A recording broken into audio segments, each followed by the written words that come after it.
태초에 하나님이 천지를 창조하시니라. 땅이 혼돈하고 공허하며 흑암이 깊음 위에 있고 하나님의 영은 수면 위에 운행하시니라. 하나님이 이르시되 빛이 있으라. 하시니 빛이 있었고 빛이 하나님이 보시기에 좋았더라. 하나님이 빛과 어둠을 나누사 하나님이 빛을 낮이라 부르시고 어둠을 밤이라 부르시니라. 저녁이 되고 아침이 되니 이는 첫째 날이니라. 하나님이 이르시되 물 가운데 궁창이 있어 물과 물로 나뉘라. 하나님이 궁창을 만드사 궁창 아래의 물과 궁창 위의 물로 나뉘게 하시니 그대로 되니라. 하나님이 궁창을 하늘이라 부르시니라. 저녁이 되고 아침이 되니 이는 둘째 날이니라. 하나님이 이르시되 천하의 물이 한 곳으로 모이고 묻히 드러나라. 하시니 그대로 되니라. 하나님이 묻을 땅이라 부르시고 모인 물을 바다라 부르시니 하나님이 보시기에 좋았더라. 하나님이 이르시되 땅은 풀과 씨 맺는 채소와 각기 종류대로 씨 가진 열매 맺는 나무를 내라. 하시니 그대로 되어 땅이 풀과 각기 종류대로 씨 맺는 채소와 각기 종류대로 씨 가진 열매 맺는 나무를 내니 하나님이 보시기에 좋았더라. 저녁이 되고 아침이 되니 이는 셋째 날이니라. 창세기는요 성경책입니다. 창세기가 지금 우리가 읽고 있는 창세기가 그러니까 정경, 그러니까 성경이 아니었다면 이 책은 아마 안 읽혔겠죠. 안 읽혔을 겁니다. 아마 어떻게 보면 진작에 사라졌을 거고요, 없어졌을 거고요. 아니면 뭐 고고학적인 가치, 뭐 그 정도, 고고학적인 뭐 발견, 뭐 이 정도 가치밖에 없었겠죠. 그래서 실제로 우리가 창세기보다 훨씬 뭐 역사적인 값어치가 있다라고 하는 뭐 그런 고대의 책들이 있지 않습니까? 뭐 함무라비 복전이라든가 뭐 이런. 그렇지만 우리가 뭐 함무라비 복전을 읽어본 적도 없고 거기 무슨 내용이 써 있는지도 모르고 뭐 관심이 없죠. 그러니까 창세기에 나오는 내용과 그다음에 뭐 우리가 흔히 아는 뭐 길가메시 서사시 이런 것 고대의 책들이 있는 내용들, 그런 길가메시 서사시나 이런 책들이 있지만 그런 이야기가 또 비슷하죠. 또 비슷하지만 한쪽은 그냥 고대 문헌일 뿐이고 또 한쪽은 성경책입니다. 정경이죠. 자, 그렇다고 한다면 창세기는 기독교 안에 있을 때, 그러니까 기독교 안에 있을 때 의미 있는 책이지 이게 기독교 밖을 벗어나면 창세기는 그냥 오래된 책에 불과한 거죠. 그래서 사람들이 창세기를 보면서 아무 느낌을 못 받는 게 이제 그런 이유 아니겠습니까? 이게 하나님의 말씀인지도 뭐 인지도 못하고 그냥 오래된 책, 그냥 그런 책 이렇게 인지를 하고 있는 거죠. 그래서 우리가 창세기를 읽을 때, 우리 신자인 우리가 창세기를 읽을 때 너무나 중요한 게 있는데 그게 뭐냐면 바로 신앙인으로서 이 책을 대해야 된다는 겁니다. 신앙인으로서. 그러니까 이것을 배제하고 내가 신앙인이다, 신자다 이것을 배제하고 창세기를 읽기 시작을 하면 특히 이 고대의 책의 이 창세기는 의문투성이겠죠. 그다음에 오류투성입니다. 가령 뭐 이런 거죠. 하나님이 세상을 창조하시느니라. 그러면 그때 지구도 창조했나? 뭐 이런 거. 지구도 창조했나? 그러면 계산해 보니까 하나님이 천지 창조할 때부터 이렇게 하고 쭉 뭐 지금 요한계시록하고 지금까지 계산해 보니까 지구 나이가 한 6천만 년, 뭐 1만 년 이하냐? 뭐 이렇게 되는 거죠. 뭐 지구가 그럼 1만 년밖에 안 된 거냐? 그럼 이 세상은 1만 년 정도밖에 안 된 거네? 길게 잡아도 막 이런 의문들을 막 갖기 시작하는 거죠. 이렇게 또 말하기도 하고. 그렇지만 우리가 요즘 이렇게 과학이 빛으로 이렇게 조사를 하지 않습니까? 그러면 이제 뭐 허블 망원경 이런 걸로 조사해서 뭐 우주 나이를 대략 137억 점 몇 년 뭐 이렇게 또 계산하기도 합니다. 그래서 나온 이론이 뭡니까? 뭐 이런 거죠. 뭐 성년 창조론. 그래서 뭐 아담과 하와를 만들었을 때 하나님이 아담과 하와를 만들었는데 아이로 만든 게 아니라 성인으로 만드셨다. 성인으로 창조했다. 그래서 지구도 아담과 하와를 만들듯이 뭐 그렇게 모든 생물도 성년으로 창조했다. 뭐 이런 이론들도 있습니다. 막 이런 이론들도. 그러니까 워낙 그런 책들이니까. 또 뭐 이런 거죠. 첫째 날에 하나님이 빛을 만드셨죠. 오늘 읽었습니다. 첫째 날에 하나님이 빛을 만들었는데 넷째 날에 또 뭐 만드십니까? 하나님이 이르시되 하늘의 궁창에 광명체들이 있어 낮과 밤을 나뉘게 하시고 그것들로 징조와 계절과 날과 해를 이루게 하라. 자, 넷째 날 가서야 낮과 밤이 나옵니다. 넷째 날 가야 낮과 밤이 나오는데 그리고 또 계절도 나오고 뭐 날도 나오고 해도 나오고 이렇게 정해졌다는 겁니다. 넷째 날. 그러면 첫째 날 하나님이 빛을 만드시고 보시기에 좋았다. 저녁이 되고 아침이 되니 이는 첫째 날이다. 그럼 그 저녁과 아침은 뭡니까? 뭐 이런 막 의문들이 투성이죠. 그게 어떻게 가능하냐? 아니 넷째 날에 해를 만들고 그때 계절을 이렇게 만들었는데 어떻게 첫째 날, 둘째 날이 나올 수 있느냐? 뭐 이것도 막 어떻게 막 설명하기도 하지만 이런 것들, 이런 의문투성이들이 한두 개가 아닙니다. 이거를 신학적으로 보지 않고 내가 믿음의 관점으로 보지 않고 막 이렇게 막 백과사전 보듯이 보면 창세기는 정말 오류투성이인 책이죠. 그래서 우리가 창세기를 읽을 때 참 기억해야 될 게 뭐냐면 창세기는 하나도 과학적이지 않은 책이라는 겁니다. 여러분 그거를 인지하고 읽으셔야 됩니다. 성경 저자는 이게 과학적이니 아니니 그런 거에 전혀 관심이 없습니다. 이 창세기를 지을 때 성경 저자 이 창세기를 쓸 때 그런 것에 전혀 관심이 없어요. 우리도 그렇죠. 우리가 이제껏 지금 첫째 날 읽고 둘째 날 하고 저녁이 되고 아침이 되었더니 이상하신 적 있으십니까? 이거를 읽으시면서 내가 이상하게 느끼신 적 한 번이라도 있으십니까? 저희도 그냥 읽었죠. 그냥 첫째 날인가 보다, 둘째 날인가 보다, 셋째 날인가 보다 그렇게 읽었죠. 지금 얘기하니까 그렇겠네? 뭐 이렇게 생각하는 거죠. 자, 아무 문제 없이 그냥 하나님이 7일 동안 창조하셨구나. 믿었던 거고 지금도 우리가 읽을 때 이 부분이 문제가 되지 않고 이런 걸 생각하면 또 이런 생각 들죠. 복잡해질 것 같으니 내 믿음 생활에 전혀 도움이 될 것 같지 않으니 그냥 덮습니다. 보통 그렇죠. 자, 가인이 아벨을 죽였다고 나오죠. 가인이 아벨을 죽였고 그 다음에 이제 쫓겨나죠. 쫓겨난데 뒤에 보면 가인이 뭐라고 나옵니까? 사람들한테 죽일까봐 겁난다 막 이렇게 나와요. 그럼 우리는 가인에게 얘기해주고 싶죠. 가인 형제님, 아빠, 아담, 하와, 가인 자기밖에 없어요. 아무도 없습니다. 막 얘기해주고 싶지 않습니까? 근데 어떻게 사람한테 쫓겨다녀요? 가인, 그렇잖아요. 막 성경 오류투성이 아닙니까? 가인 형제님 막 얘기해주고 싶잖아요. 이 세상에 아담, 하와, 가인 셋밖에 없어요. 얘기해주고 싶잖아요. 그리고 너의 뒤에 이제 셋이라고 나올 거예요. 뭐 이렇게 얘기해주고 싶잖아요. 근데 성경에 보면 사람들한테 쫓겼다 그래요. 죽을까봐 겁난다 그럽니다. 자, 성경 저자는 이런 것에 전혀 신경 쓰지 않는다는 거예요. 이게 오류인가 아닌가 이런 거에 전혀 관심이 없습니다. 성경 저자는 이걸 쓸 때 창세기는 백과사전이지 않습니다. 어떤 학생들이 뭐 이렇게 질문했었는데 왜 공룡이 안 나오나요? 뭐 이런 거. 그때 창조했을 때 공룡도 창조하셨나요? 그러면 하나님과 사람과 공룡은 같이 있었네요. 막 이런 얘기합니다. 자, 창세기가 말하고 싶은 건 뭐냐면 사람이 어떤 존재인가에 대해서 얘기하는 거예요. 사람과 하나님 사이의 관계가 뭔지를 얘기하는 겁니다. 창세기가 쓰여진 목적이죠. 그리고 사람과 사람은 어떻게 살아가야 되는지, 왜 우리의 삶에 이런 고통들이 오는지, 그리고 괴로움과 슬픔이 생겨났는지 이런 이야기들을 창세기의 앞부분을 하고 싶어 한다라는 거죠. 이게 창세기가 하고 싶은 이야기라는 거죠. 뭔가 이렇게 백과사전처럼 뭔가 무슨 정의를 내리고 그런 게 아니라는 거죠. 그리고 또 우리가 창세기를 읽을 때 기억해야 할 게 뭐냐면 그 당시 시대적 상황을 고려해서 읽어야 된다는 겁니다. 자, 천지창조가 있을 때 천지창조가 있지 않습니까? 태초에 하나님이 태초를 하는데 그때 모세가 딱 듣고 막 썼을까요? 모세가 이는 첫째 날이라 천지창조가 있을 때 모세가 딱 썼을까요?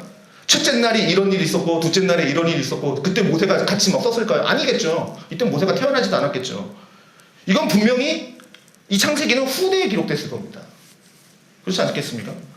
예를 들어 뭐 이런 거 있죠. 우리가 삼국지를 읽지 않습니까? 그래서 너 누구 거 읽었니? 누구 삼국지 읽었니? 이렇게 얘기하잖아요. 나는 나관중이야. 뭐 나는 이문열이야. 아니면 뭐 있잖아요. 나는 정사삼국지야.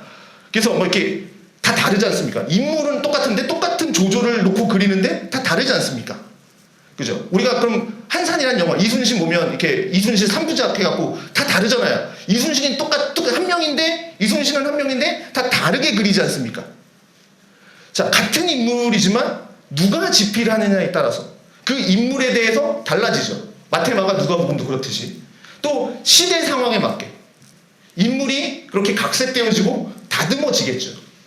그렇다면 창세기는 아마 바벨론 포로기 때, 그러니까 우리 바벨론의 포로로 끌려갔을 때, 포로기 때 레위기, 민수기, 신명기와 같이 아마 정리되지 않았을까 싶습니다. 그러면 그전에는 아마 어쩌면 뭐 낙권으로 있었다가 가장 유력한 것은 아마 구두로 전해졌겠죠. 가장 유력한 것은 창세기의 내용들이 구두로 전해졌을 겁니다. 입에서 입으로. 뭐 가령 이런 거죠. 할머니가 이제 손자에게 이제 성경의 이야기를 입으로 전해줬겠죠.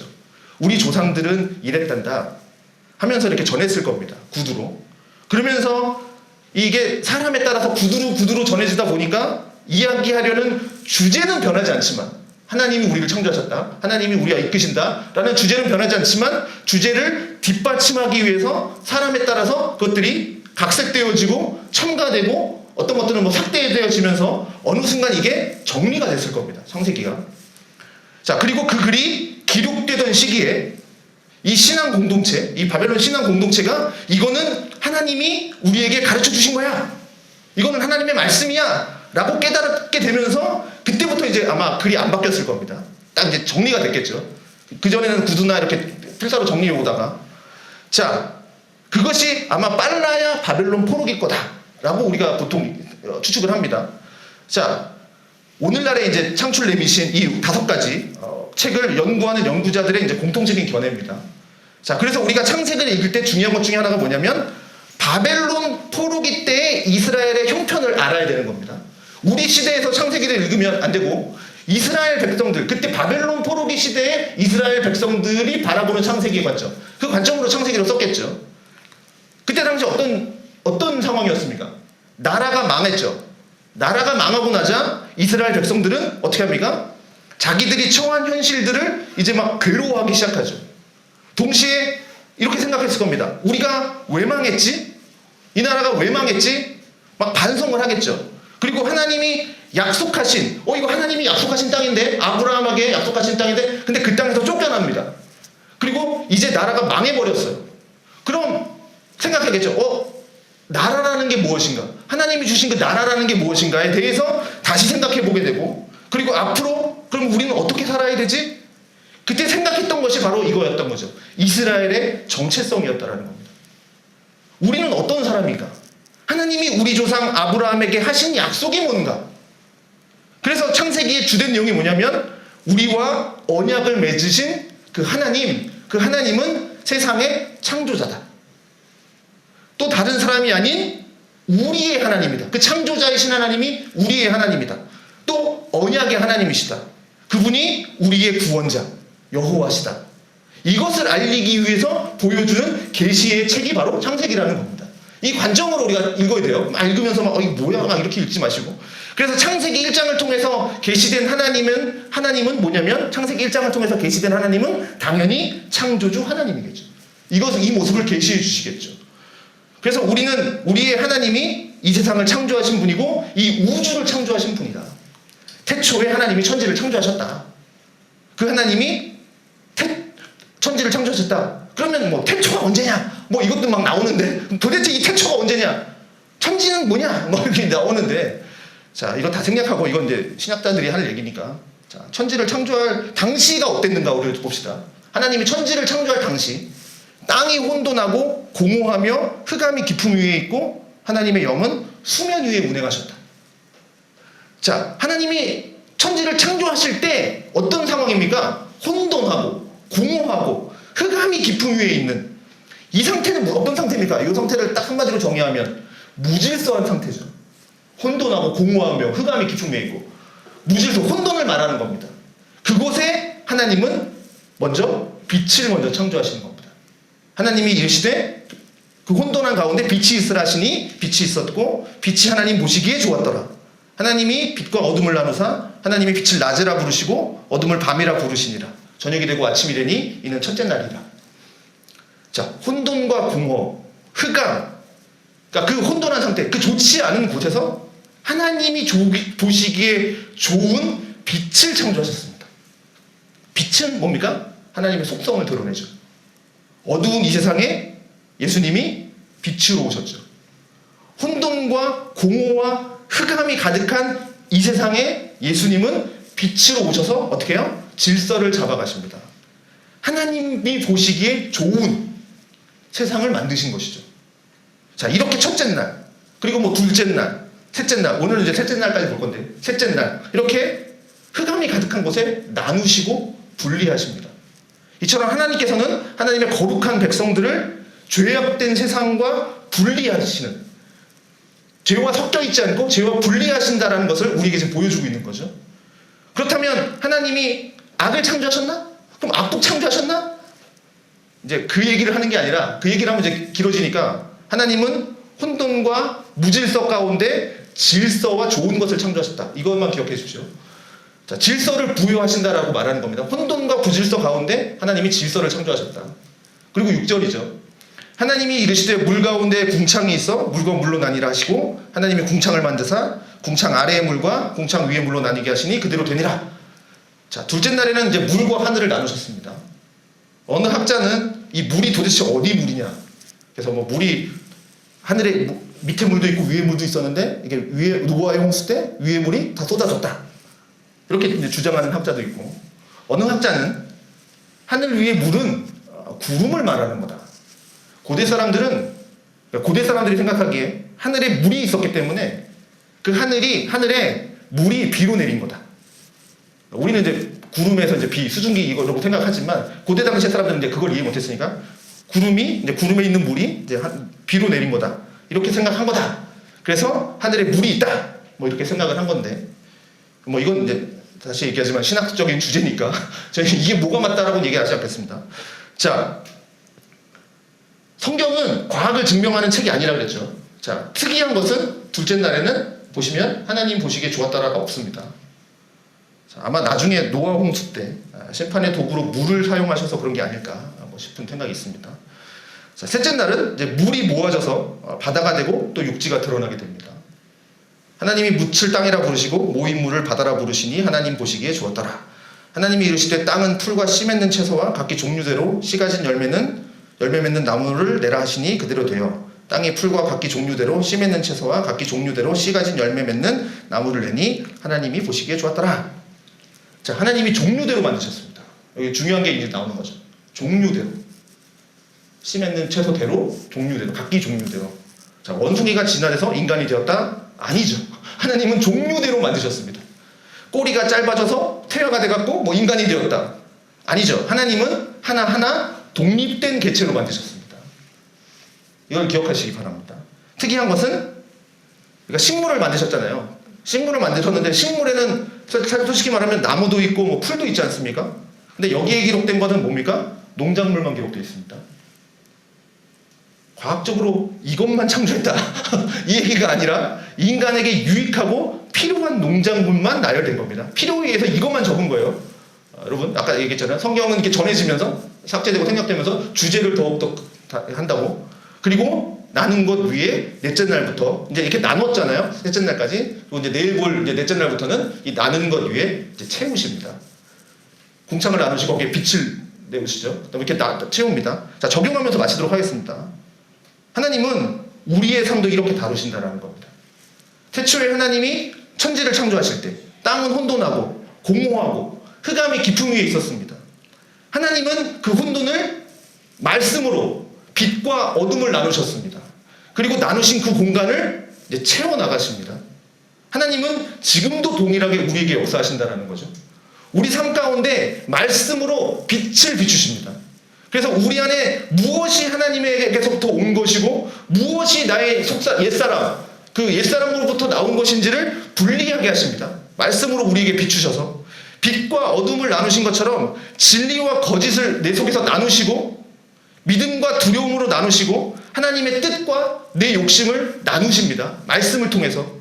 이 분리 과정은 때로는 너무나도 내 마음을 아프게 합니다. 왜냐하면 그냥 섞여 있었으니까요. 이게 분리되면 정말 힘들겠죠. 섞인 상태에 익숙해 있었으니까요. 하지만 분리가 생겨야 하나님의 질서가 잡히는 것이고요. 질서가 세워져야 그 안에 생명이 자라는 겁니다. 하나님은 혼돈을 그대로 두신 채 축복하지 않으십니다. 반드시 이 혼돈을 경계를 세우십니다. 또 하나님은 빛을 낮이라 부르셨고요. 어두움을 밤이라 부르셨습니다. 이름을 붙인다라는 건 뭡니까? 내가 그 사람에게 이름을 붙인다. 이 물건에게 이름을 붙인다. 소유와 통치가 선언되는 겁니다. 하나님은 우리 삶의 영역에서 우리 스스로 정리하던 그런 삶들을 하나님이 다시 정의한다라는 거죠. 실패라고 내가 불렀던 시간을 하나님은 훈련이라 부르시고요. 끝이라고 생각했던 그 자리를 시작이라고 하나님은 부르십니다. 그리고 나서 하나님은 그곳 가운데서 채우시는 거죠. 궁창을 만드시고요. 땅을 드러내시고요. 씨 맺는 채소와 열매 맺는 나무를 나게 하십니다. 하나님이 주시는 생명은요, 일회성 감정이 아닙니다. 지속되고 번식되는 생명입니다. 말씀으로 세워진 그 질서 안에서 반드시 어떻게 돼요? 열매가 맺힌다는 겁니다. 자, 복음도 그렇다라는 거죠. 복음은 우리의 혼돈과 공허 속에 임하는 하나님의 말씀입니다. 복음은 내 안에 어둠을 드러내는 빛과 나눕니다. 그리고 그 분리된 자리에서 새로운 생명을 자라게 합니다. 이게 복음의 능력이죠. 그러므로 지금 내게 일어난 일들을 어떻게 바라볼 것이냐.